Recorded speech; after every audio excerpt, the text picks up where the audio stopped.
Bonjour et bienvenue dans les mystères du nénuphar sacré du Nil, notre émission sur le lotus bleu. Donc c'est une émission en 5 épisodes où nous avons déjà fait le premier sur le microcosme et le macrocosme, ou comment le lotus bleu représente le miroir du cosmos sur la Terre. Le deuxième épisode sur les 4 éléments, et donc comment cette fleur aquatique traverse les 4 éléments, la terre, l'eau, l'air et le feu, et les sagesses qu'elle peut nous transmettre à ce propos.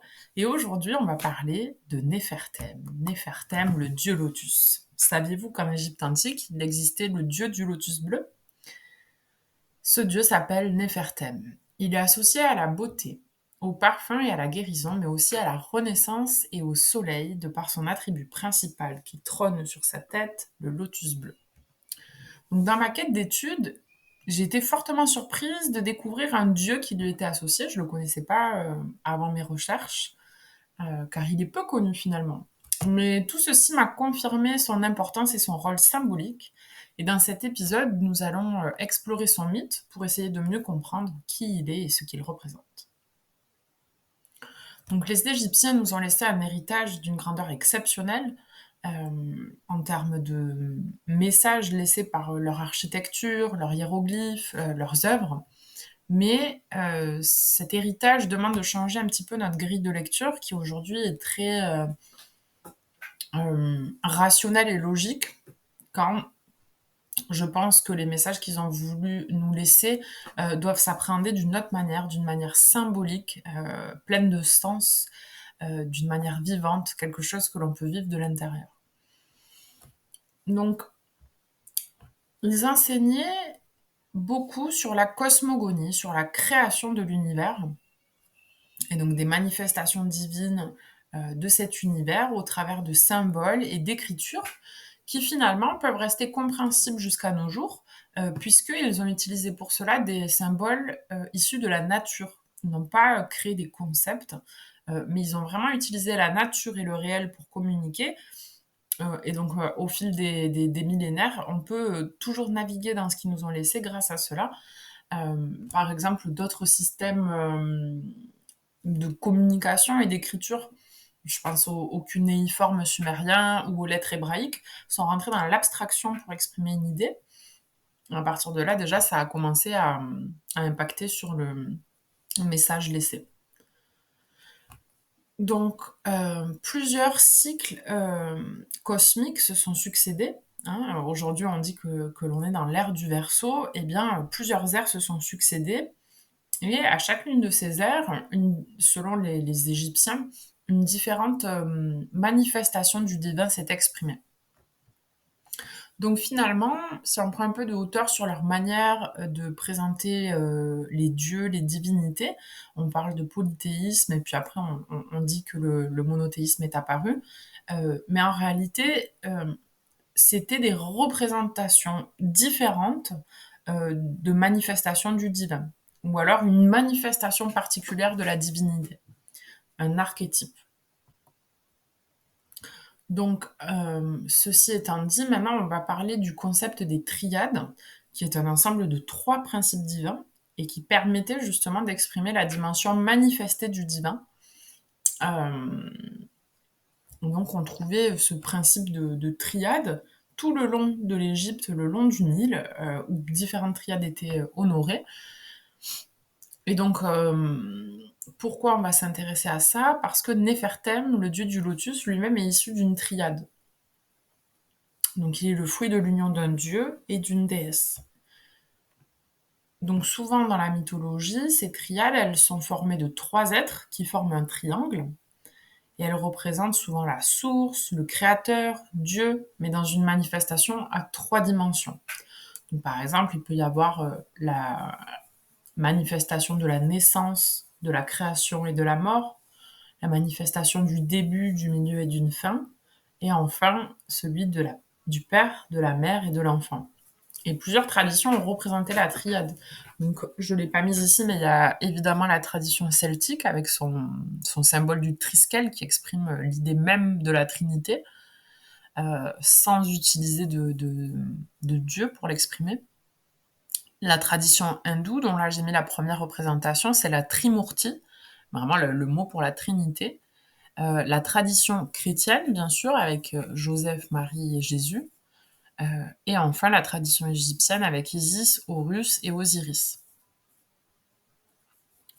Donc, chez les hindous, vraiment, la Trimurti exprime la partie manifestée de la divinité suprême qui se fait triple pour présider aux différents états de l'univers. Donc, dans leur manière de voir, on peut vraiment voir la Trinité comme une manière d'exprimer les différents états de l'univers, les différents états de la divinité dans leur expression. Et donc, les triades permettaient d'exprimer cette dimension, et ça a éclos en Égypte antique, où l'on trouvait tout le long du Nil une succession de temples qui vénéraient des dieux, et parfois des triades. Et justement, ces triades exprimaient une manifestation particulière du divin. D'ailleurs, vous noterez que, donc là, sur cette photo c'est la carte de l'Égypte, en tout cas sur la partie du Nil, cette, le Nil représente, ou en tout cas évoque, une forme de nénuphar, hein. On peut voir la longue tige et la fleur de nénuphar. Si vous comparez avec la petite illustration que j'ai mis à côté, on voit que ça évoque la même forme. Et c'est intéressant parce que la disposition des temples le long du Nil suivait comme une cartographie initiatique bien précise, comme des étapes de développement de l'être intérieur. Et donc ça, c'est un sujet d'étude à part entière, hein, je pense, la géographie des temples en Égypte. Mais en fait, ça fait aussi écho à notre premier épisode sur le microcosme et le macrocosme, parce que nous, dans ce premier épisode, on a lu une cartographie du nénuphar qui fait écho à la cartographie du cosmos et de l'homme, et donc qui nous donne comme un manuel de connaissance de soi pour fleurir au monde.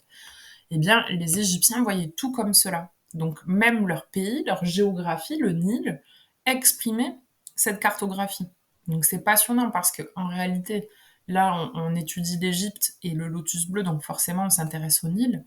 Euh, mais en réalité, on peut avoir cette approche avec, et on est encouragé à le faire, sur sa propre géographie. Parce que c'était pas l'apanage de la civilisation égyptienne, en fait, ces correspondances de microcosme et macrocosme, mais eux, ils ont donné une carte de lecture de cela.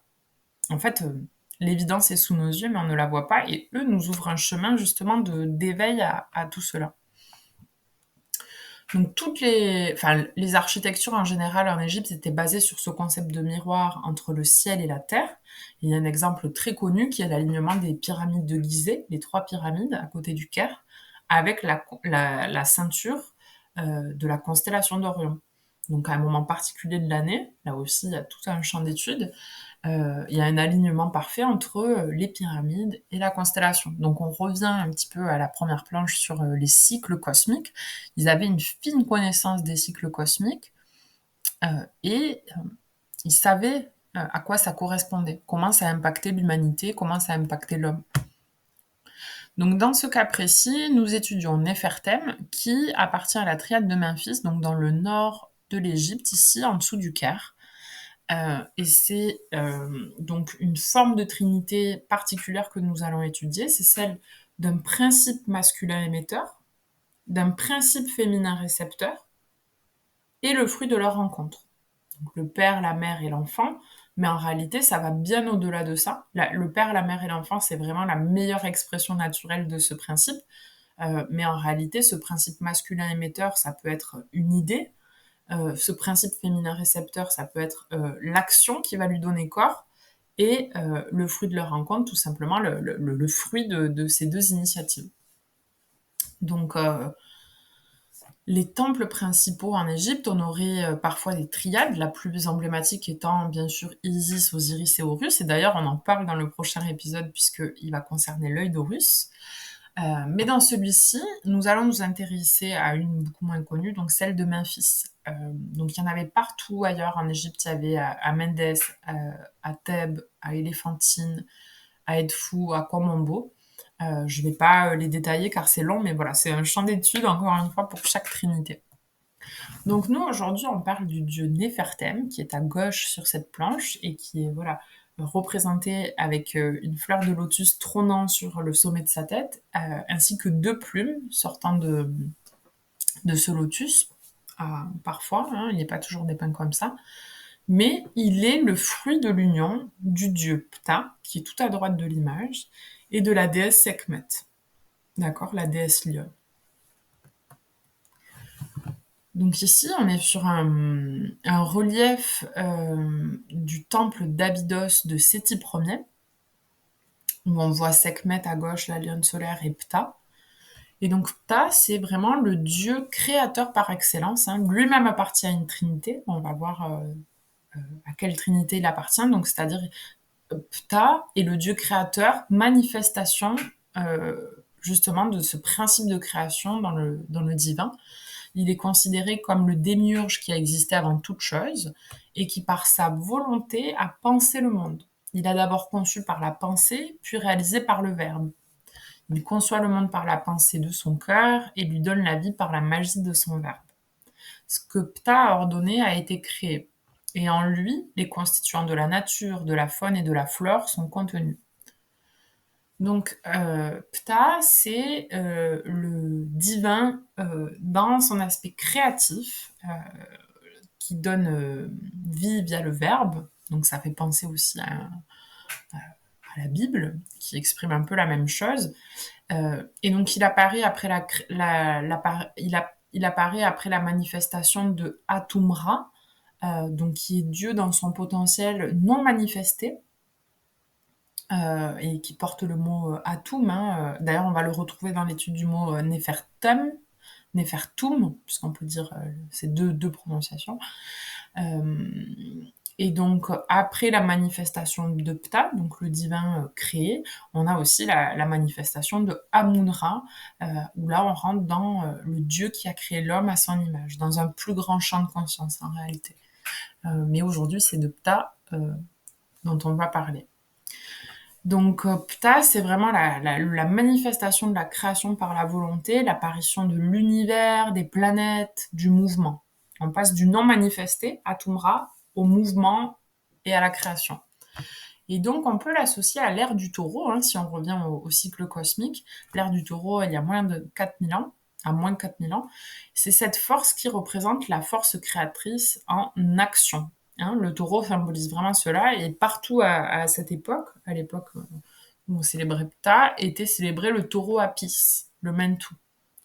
Donc Ptah est représenté comme le dieu créateur, et il porte un sceptre avec 3 symboles qui vont encore nous amener vers le concept de trinité, je trouve.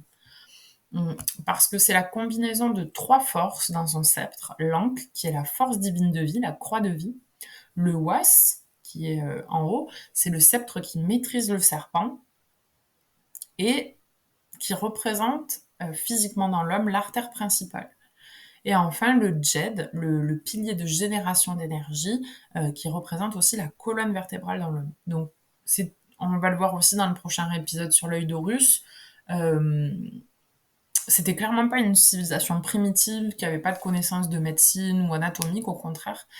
Et c'est intéressant de voir comment ils utilisent à chaque fois des symboles anatomiques aussi pour parler de choses beaucoup plus profondes. Donc voilà. Ces trois symboles dans le sceptre, c'est la combinaison de 3 forces, et ça représente de nouveau une trinité. Une trinité qui pourrait être les 3 forces qui animent la création. D'ailleurs, j'ai fait un parallèle intéressant avec le dieu hindou, parce que du coup, avec la trimurti, j'ai trouvé intéressant de comparer le dieu Shiva, qui représente la création et la destruction, et surtout son véhicule est le taureau sacré Nandi. Et j'ai surtout pensé à lui car sa parèdre est Kali, et on va voir des similarités avec la déesse Sekhmet. Donc bien sûr, ce sont 2 traditions différentes, mais là, les similarités en termes de grands principes sont assez grandes.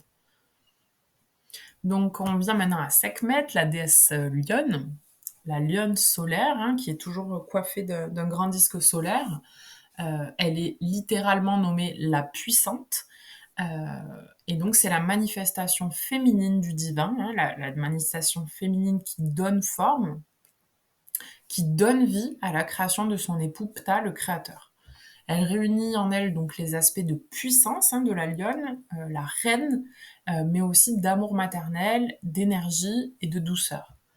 Elle est fortement associée à l'eau en Égypte, et c'est aussi une déesse qui fait partie d'une trinité, puisque c'est un aspect du féminin, et elle fait partie de la trinité avec la déesse Hathor, qui est la déesse de l'amour et des arts, mais dans son aspect doux, avec la vache comme symbole, hein, dans son aspect plutôt nourricier. Voilà, nourricier. La vache, c'est vraiment la grande nourricière. Et c'est aussi un aspect de la déesse Bastet, la déesse chatte, qui est protectrice des foyers et des femmes enceintes. Donc on voit vraiment trois aspects complémentaires entre Bastet, Sekhmet et Hathor. Et ici, Sekhmet exprime ce féminin divin dans son aspect royal, guerrier, protecteur et guérisseur. Donc voilà, on peut faire aussi le parallèle, comme je disais, avec la déesse Kali, hein, et regarder Bastet et Hathor qui correspondent aussi aux autres parèdres de la Trimurti hindoue. Mais j'ai trouvé un autre parallèle intéressant, c'est avec les trois déesses de la mythologie grecque qui représentent le concept, voilà, enfin l'archétype, on va dire, de la guerrière, de l'amante et de la mère, la gardienne du foyer. Ce sont les trois déesses pour lesquelles la guerre de Troie est partie, avec le fameux mythe de la pomme de la discorde, euh, où Paris doit donner à la plus belle des déesses parmi les trois la pomme d'or, et ce qui va semer la discorde. Et donc ces trois déesses sont Athéna, la déesse dans son côté guerrier, Aphrodite dans le côté amante, et Héra dans le côté foyer, déesse du mariage. Donc je trouve qu'il y a des résonances intéressantes avec les trois archétypes féminins que l'Égypte nous propose. Donc ici, Sekhmet en tant que lionne, qui est l'animal le plus évolué du règne animal d'un point de vue initiatique, c'est le roi des animaux dans toutes les traditions, là dans son côté féminin, elle conçoit et enfante le roi dont elle sera la protectrice naturelle, grâce à ses qualités maternelles à la fois aimantes et protectrices. Son sceptre porte le sceau du lotus bleu. Donc, il n'apparaît pas dans ce relief, mais il apparaissait dans la slide précédente. Donc, elle n'est pas seulement l'incarnation d'un danger destructeur. Il y a un mythe très important sur Sekhmet où elle est vraiment dans son aspect destructeur. C'est aussi une épouse et la mère du jeune dieu Nefertum. Donc, elle a vraiment une pluralité de manifestations. Et dans ce rôle maternel, elle est une divinité bienveillante et guérisseuse. Elle a d'ailleurs tout un aspect lié à la médecine. Beaucoup de prêtres de son culte exerçaient la profession de médecin. Donc voilà, c'est vraiment une déesse double. Elle peut se montrer redoutable et sanguinaire ou au contraire douce et apaisée. Donc c'est vraiment une déesse, une forme d'expression du féminin ambivalent qui incarne à la fois un côté attirant et doux et un côté terrifiant et destructeur. Et donc c'est l'union de ces deux dieux, de ces deux principes, l'union de Ptah et de Sekhmet, qui donne vie à Néfertem. Donc lorsque le principe créateur de la pensée et du verbe, Ptah, féconde le principe le féminin de la forme, à la fois aimant et protecteur, donc le principe féminin qui peut être féroce, il faut défendre ses petits et qui va en même temps s'en occuper, et bien c'est là que le dieu Nénuphar émerge. Et voilà, j'adore cette représentation de Néfertem qui peut parfois être représentée sous forme de lion. Et ici, on a retrouvé ce relief dans la chapelle de Néfertem, toujours au temple de Séti Ier à Abydos, parmi cette chapelle. Donc on voit Néfertem sous forme de lion, qui tient l'œil d'Horus sur son cœur, le faucon trône sur sa tête, et la tête du faucon est couronnée de la fleur de lotus bleu. Donc cette forme sous 4 attributs principaux, dont les attributs sont d'ailleurs placés soigneusement sur certaines parties du corps, c'est également très intéressant. Et donc le jeune dieu Néfertum, fils de Ptah et de Sekhmet, se rattache bien sûr au symbolisme du nénuphar, ou le lotus bleu, le Nymphéa caerula. Cette fleur apparaît donc comme une première manifestation de la vie, un enfant divin, sur les eaux originelles, d'où émane son agréable parfum de lotus. Cette apparition rappelle celle du soleil qui émerge du Noun, hein. Le Noun, c'est l'océan ou le marécage primordial. Euh, donc le soleil qui émerge du Noun et également le lotus primordial, hein, faisant jaillir la lumière sur le monde. Donc comme nous l'avons vu dans le deuxième épisode sur les 4 éléments, le nénuphar, c'est vraiment le symbole du cosmos sur la Terre, un symbole de renaissance et d'éveil qui sort des mondes de l'eau, donc les mondes du Noun, comme disaient les Égyptiens, et qui offre sa floraison au monde de l'air et du feu. Donc maintenant, on va regarder un petit peu l'étymologie du nom de Néfertem. Pareil, il y a tout un champ d'études là-dessus. Et donc, bien sûr, son nom est encodé dans la langue sacrée des hiéroglyphes. Et la première partie, Néfer, euh, c'est un composant qui est lié à la beauté, à la bonté ou à la perfection. On le retrouve par exemple chez Néfertiti. Euh, et le deuxième composant, Toum ou Tem, ce composant, lui, il est plutôt lié à la totalité, à la complétude ou à la finition. Donc, le fait que ce soit l'ajout de thème à un premier composant renforce l'idée de quelque chose d'accompli, de parfait. Donc, le nom Néfertem, on pourrait l'interpréter comme la beauté accomplie ou la bonté parfaite. En gros, le principe créateur qui trouve son accomplissement parfait en Néfertum. Le mariage, l'union du principe créateur par le souffle de Ptah et de la lionne Sekhmet, maternelle et protectrice, donne naissance à la beauté accomplie, qui est le lotus bleu, la fleur de nénuphar. Donc cette triade, elle me parle tout particulièrement, alors qu'elle n'est pas très connue et que je la connaissais pas vraiment, parce que j'ai toujours été fascinée par l'énergie du lion. Je sais pas trop pourquoi, mais en tout cas, je porte le nom de famille du lion. Donc ça, voilà, ça m'a toujours, comment dire, inspirée. Et je suis bien évidemment fascinée par le lotus bleu, hein. J'étais fascinée par les lotus en général avant cela, mais voilà, je me suis passionnée plus récemment pour le lotus bleu en particulier. Et en étudiant ce mythe, j'ai découvert la triade avec beaucoup d'enthousiasme parce que ça faisait écho avec ma propre histoire et ma propre vie. Euh, Parce que c'est d'ailleurs le principe même du mythe et de l'archétype. Il faut le comprendre d'un point de vue intérieur et vivant.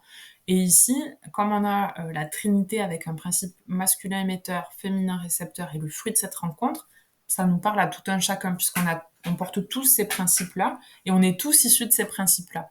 Et lorsque l'on devient parent, on devient aussi porteur de ces principes-là. Donc, un autre point intéressant, c'est qu'il y a 10 ans, suite à un problème de santé grave, j'ai ressenti un besoin de protection après une opération chirurgicale et je me suis fait tatouer au niveau du ventre, au niveau du plexus solaire, un lion à la couronne de lotus avec une intention de protection. Et donc c'est un dessin que j'avais réalisé de manière intuitive. Je ne sais pas trop mentalisé le pourquoi du comment. Je sentais que j'étais reliée au lion de par mon nom de famille et tout un tas de choses. Donc voilà, j'avais besoin d'une protection et je me suis naturellement portée sur cet animal. Mais c'est intéressant parce que j'avais aucune connaissance de ces mythes à l'époque et quand je les ai découverts, voilà, ça m'a parlé, c'était vivant. Et, euh, et d'ailleurs, j'ai découvert récemment d'autres mythes euh, où voilà, on peut voir le lion placé au niveau du plexus solaire. Si on étudie l'astrologie, on se rend compte que la place du lion se situe à ce niveau-là. Donc voilà pour Néfertem. Donc au-delà de son rôle spirituel, le lotus bleu il était hautement apprécié pour ses propriétés médicinales, qui sont peu étudiées aujourd'hui, ou en tout cas vraiment sur certains principes actifs, découpés du reste de la plante, hein, alors que là on essaie d'avoir une approche plutôt globale. Ses propriétés médicinales principales, c'est vraiment le côté relaxant, apaisant, à la fois le côté stimulant et à la fois le côté aphrodisiaque. Et finalement, ce sont trois propriétés médicinales qui vont bien ensemble. Et les anciens Égyptiens, ils reconnaissaient vraiment ces effets thérapeutiques et l'utilisaient pour soulager divers maux, à la fois physiques, émotionnels et au niveau de l'âme et de l'esprit. Et les extraits de la fleur étaient utilisés pour créer des baumes, des huiles, des potions, voilà, ce qui contribuait à la réputation de Néfertem en tant que guérisseur. Donc, c'est sous l'inspiration de Néfertem, quand je me suis connectée à ce mythe, et que j'ai commencé à explorer la voie des parfums de manière complètement naturelle, parce que voilà, je voulais découvrir d'autres aspects du lotus. Donc j'ai commencé à explorer les parfums de lotus bleu. J'ai commencé à explorer les huiles essentielles parce que je voulais vraiment me rapprocher de l'odeur la plus naturelle possible. Et là, j'ai commencé à composer des huiles parfumées, des baumes. Et c'est tout un champ d'expérience qui s'est ouvert grâce au parfum. Donc au début, je comprenais pas pourquoi Nefertem était le dieu des parfums. Et maintenant, ça me parle. Parce qu'en fait, il faut d'abord l'expérimenter pour le vivre et ensuite le comprendre. Et donc, j'ai commencé à composer des huiles et des baumes avec aussi les trésors de la ruche de mon compagnon qui est apiculteur. Et donc, quand je prépare voilà, des nouvelles créations, j'essaie de me relier à l'esprit de Nefertem, un peu comme je vous l'ai expliqué, la combinaison de cette trinité. J'essaie de le rendre vivant en moi et de donner corps à sa manifestation. Euh, donc voilà, c'est comme ça que j'ai réalisé mon tout premier parfum que j'ai appelé Nefertem, parce qu'il m'est venu de manière complètement intuitive. Euh, voilà. Donc je vous remercie pour votre écoute. C'est la fin de cet épisode sur Nefertem et restez bien en ligne pour le prochain épisode, les mystères de l'œil d'Horus.